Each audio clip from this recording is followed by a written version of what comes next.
সেটা ঢাকাবাসী নির্ধারণ করবে। কোনো বহিরাগত উপদেষ্টা বা বহিরাগত কোনো প্রশাসক দিয়ে এই নগর ভবন পরিচালনা করতে দেওয়া হবে না, হবে না, হবে না। এটাই আমাদের শেষ কথা, এটাই আমাদের শেষ বার্তা।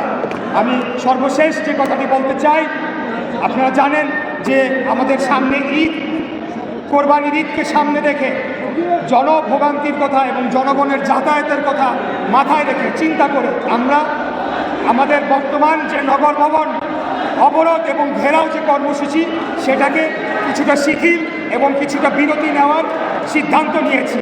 এর পরবর্তীতে ছুটির পরে যখনই আমাদের এই শপথ গ্রহণের অনুষ্ঠানের বিষয়ে সরকারের পক্ষ থেকে স্পষ্ট কোনো বার্তা যদি না আসে, আমরা তখন ঢাকা দক্ষিণের সমস্তরের জনগণ এবং ভোটারদেরকে সাথে নিয়ে দুর্বার আন্দোলন গড়ে তোলার মাধ্যমে ঢাকাবাসীর ভোটের অধিকার প্রতিষ্ঠা করব। এটা আজকে নৈতিক দায়িত্ব হয়ে দাঁড়িয়েছে।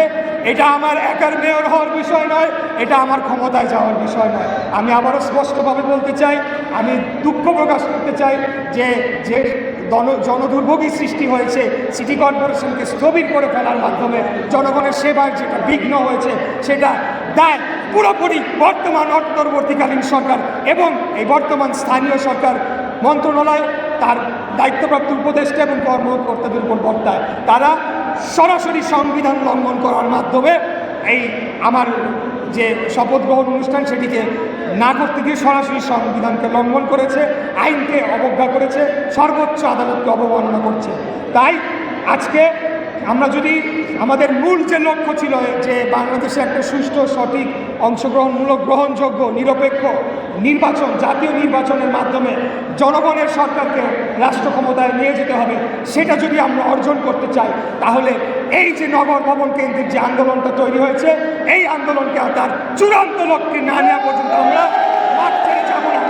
এবং আমরা স্পষ্ট ঘোষণা দিতে চাই, কোনো বহিরাগত প্রশাসক, কোনো বহিরাগত উপদেষ্টা কাউকে এই নগর ভবনে প্রবেশ করতে দেওয়া হবে না। এটা আমাদের সিদ্ধান্ত এবং সেটা বাস্তবায়ন করার জন্য আমি নগর ভবনে ঢাকা সিটি দক্ষিণ কর্পোরেশনে সর্বস্তরের কর্মকর্তা কর্মচারী বৃন্দ সহ এখানে উপস্থিত সকলেই যারা এক একজন দীর্ঘ 5 বার 6 বার নির্বাচিত কাউন্সিলর, ওয়ার্ড কমিশনাররা রয়েছে, সব ঢাকার ভোটাররা আমরা এখানে রয়েছি। আমরা সবাই ঢাকার জনগণ, ঢাকার ভোটার, ঢাকার স্থানীয়।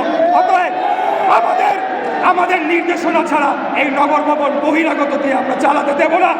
এই অন্তর্বর্তীকালীন সরকারকে বুঝতে হবে যে এখন পর্যন্ত আদালতের রায়ে এবং জনগণের ভোটে নির্বাচিত মেয়র হিসেবে ধানের শীষের প্রার্থী ইশরাক হোসেন বহাল রয়েছে।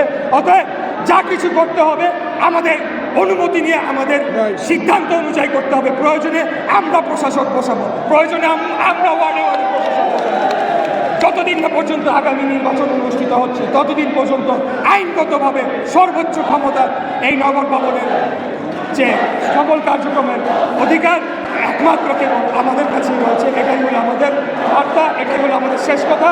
আমরা আন্দোলন ছেড়ে যাচ্ছি না, এই আন্দোলন চলমান থাকবে ইনশাআল্লাহ।